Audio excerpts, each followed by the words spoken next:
Let's start with a statement that's simple, powerful, and honestly something that shouldn't even need to be said. It's the core of everything we're going to talk about. Being a woman shouldn't be dangerous. Think about something as basic as walking home. It should be the most mundane part of your day, right? Just a simple trip from one place to another, totally free from risk. Or what about going to work? Pursuing a career, providing for yourself, for your family. It's a fundamental part of life for pretty much everyone. Or just saying no. It's a single word. It's supposed to be a complete sentence, a basic way of setting a personal boundary. And then there's this, the simple act of just being, of being present in the world. None of these things should ever put someone's life at risk. So if all that is so obvious, why do we even have to say it out loud? Well, that brings us to our first section, where we're going to dig into a simple but very powerful truth. And here is the absolute heart of the issue. For millions of women, danger isn't some rare, shocking event. It's routine. We aren't talking about a few isolated incidents here, but a constant, low-level hum of being at risk.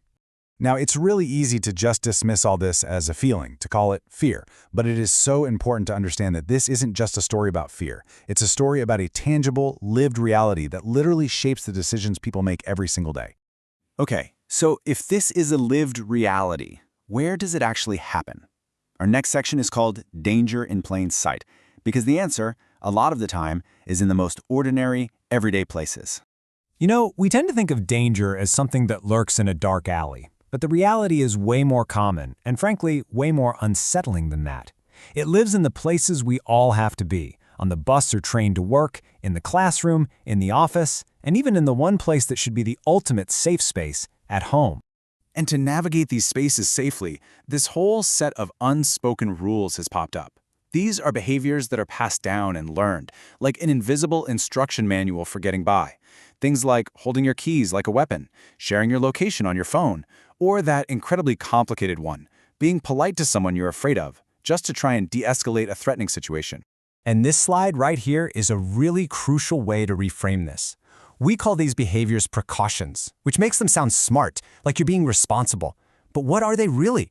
They're restrictions. Every single one of those rules is a little tax on your freedom, a limit on how you can move through the world. All of that constant watchfulness, all those little restrictions, they come at a cost. And that brings us to the internal toll of it all, the invisible weight of fear. See, this isn't just some vague feeling in the background. It has real, life-altering consequences. It's the decision to take the longer route home because it's better lit. It's turning down a dream job because the commute feels unsafe. It's that constant, exhausting mental math of, is this worth the risk, for opportunities that other people just take for granted? And when something terrible does happen, what's often the first question people ask? This one. A question that has absolutely nothing to do with the person who caused the harm and everything to do with the victim's choices. And it's almost always followed by questions just like it. This whole line of thinking, whether it's subtle or not, shifts the blame. It implies that safety isn't a right, it's conditional, that it depends on you being in the right place, at the right time, wearing the right clothes. So how do we respond to this reality?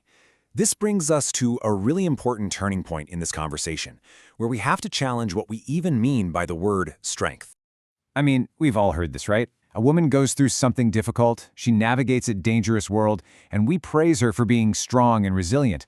But we need to stop and ask, what exactly are we praising? This lays it out perfectly. Is strength just quietly enduring pain? Is it silently tolerating danger? Or is true strength something more active? Is it speaking out? Is it demanding the right to be safe? That's the real measure of strength. This shows us that just telling individuals to be resilient isn't the answer. The real solution has to be systemic. It's built on these 4 pillars: accountability for those who cause harm, education about consent and respect, laws and systems that actually protect people, and maybe the biggest one of all, truly listening to and believing women's experiences. So, where do we go from here? Our final section is all about looking forward, to a world that doesn't just need to exist, but one that absolutely should exist. Just take a second and really imagine this. A world where an everyday activity is just an activity, not a risk assessment. A world where no is respected, end of story. and a world where we stop patting people on the back for simply surviving, and instead, we build a society where they can actually thrive. And this isn't some fairy tale. This world is achievable, but it comes with one very important condition. The silence has to end. The silence that protects perpetrators, the silence that normalizes fear, it all has to stop. It takes a collective voice and collective action. Because at the end of the day, it all comes down to this undeniable truth. When you strip away all the excuses, all the victim blaming, all the noise, you are left with this. Safety is a fundamental human right. It is the bare minimum. It's not too much to ask. And so we end right where we began, because this simple idea is worth repeating over and over until it's no longer just a hope, but a reality for everyone, everywhere. Being a woman shouldn't be dangerous.